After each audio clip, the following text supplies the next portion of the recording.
Well, so look, I'm probably quite a typical sort of guy in that, 40s through 50s age bracket where, you go through life and you don't really make the best choices in terms of food and wines and things like that, and that whole life's too short not to enjoy yourself sort of thing. And like many blokes of my sort of age, went for the midlife health check, and sometimes it takes things like that to really spark you into action, because up until then I'd always thought I'm reasonably fit. I exercise sort of, but I never considered myself to be overweight or unhealthy or anything like that. But went for the midlife health check, got the blood test back, and man, what a wake-up call that was.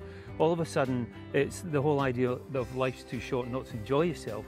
If I didn't change what I was doing, I was on a really, really slippery slope, that if I didn't change that, life was going to be too short. So that's when I discovered the LTLA weight loss program.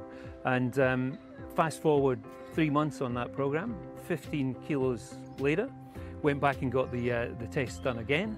And the email came back from the doctor that basically said, and these are the exact words: blood test results are boringly normal.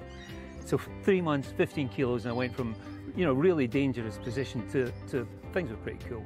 So in terms of the change that made for me, I love food. I love wine, and I still do, but I do it in a different way because I've changed the way my body functions.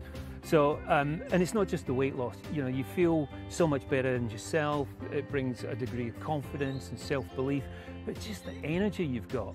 And I was such the person that I could never give up, the fine foods, the bottle of wine. You open a bottle of wine, don't need the cork again, let's face that. Now I still do. I still love going out for a fantastic meal. I love having a really, really good glass of wine. But after one, maybe two, I genuinely don't need it. And the reason for that is because my gut's been repaired.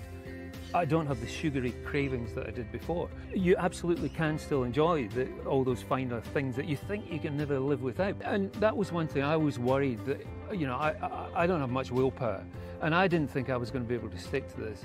But when you understand why you're doing something, and look, you've got to make changes in your life, and if you don't make changes, you ain't going to get the benefit from it. But it's amazing how simple it is. Just to be able to change the way your body functions takes away the idea that you've got to have willpower to make it happen. I used to have this joke with a bloke that I worked with, that if having no willpower was an Olympic sport, he and I would be in the final. And it would probably go to extra time or penalties or something like that. So I genuinely never thought I could do this. I really, really didn't. But I guess the only advice is just look what I've done. And anyone who knows me and knew what I used to be like will know it can be.